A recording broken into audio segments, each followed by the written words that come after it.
The Vampire Who Had No Fangs, written by Campeau, illustrated by Jessica Mata. The Vampire Who Had No Fangs is copyright 2018 by Mousegate Publishing and is narrated by Corby Tate.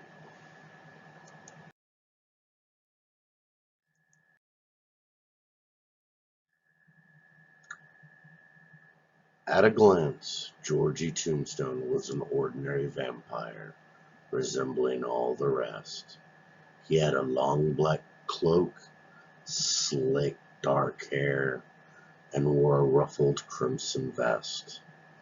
He had smooth pointy shoes, long jagged nails, and a face as white as chalk. But something about Georgie was missing, all right. You noticed it when he talked.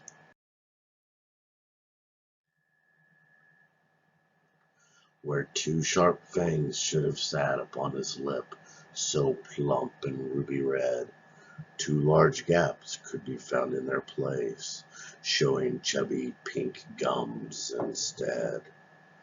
At school, other vampires were sharpening their fangs for the scare contest next week, while in the corner sat fangless Georgie, alone and sad and meek.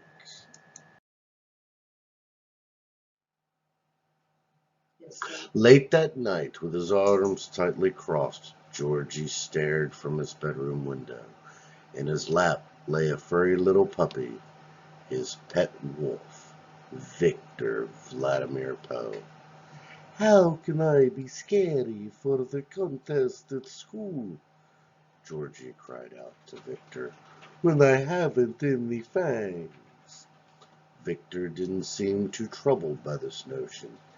He just howled at the moon and sang.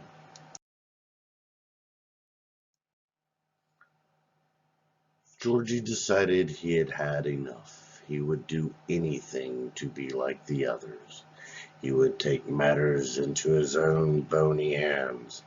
He would get fangs one way or another.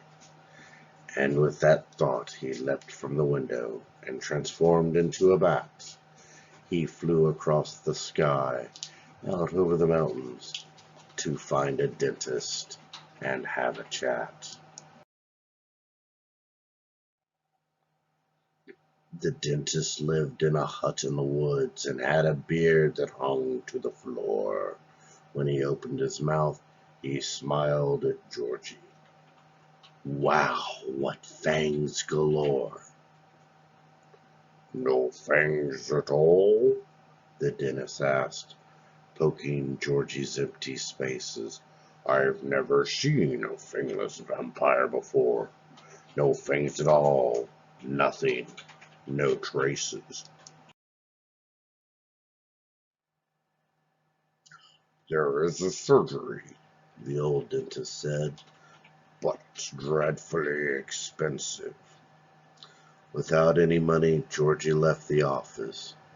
He would have to be inventive.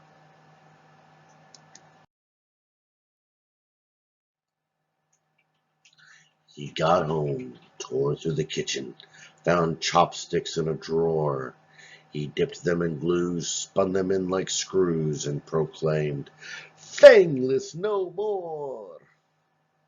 But without a reflection, Georgie couldn't inspect them. The fangs he thought to be flawless. And the next day at school, the vampires were cruel. They laughed and called him Walrus.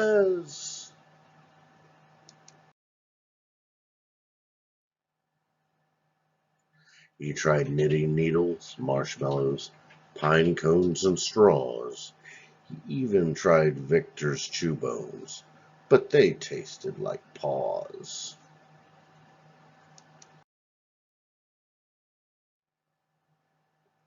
Without any luck, Georgie sat in his room, overwhelmed by a cloud of sorrow.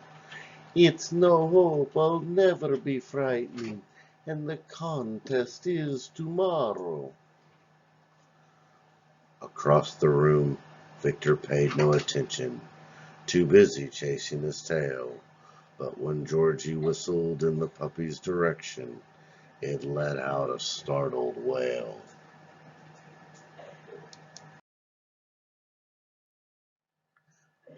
That's it, I know what I'll do, Georgie said as he sprang to his feet. I know how I'll scare the judges tomorrow. Scare them right out of their seats. Vampires can't whistle with fangs in their mouths. Only Georgie could make that sound.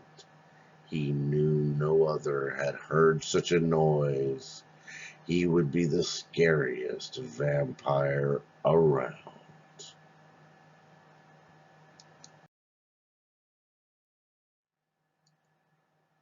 The next day on the stage, the kids went up one by one and snarled.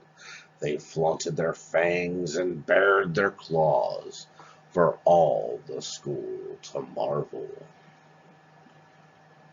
With Georgie on stage, the crowd fell silent, awaiting his attempt to frighten. He planted his feet, lifted his head, and with his lips tight.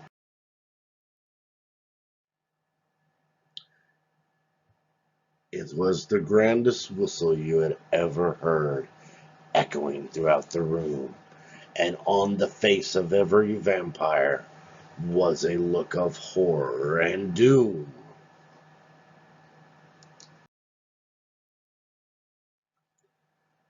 The entire room burst into applause. The judges roared and clapped their hands. They awarded Georgie the golden trophy for scariest vampire in all the lands.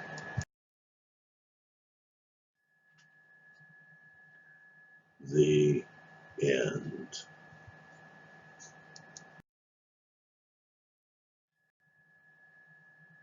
About the author, Chris Campeau is an Ottawa, Ontario-based writer of horror and weird fiction. The Vampire Who Had No Fangs is his first picture book. About the illustrator, Jessica Motta is an Ottawa, Ontario-based illustrator. The Vampire Who Had No Fangs is her first picture book.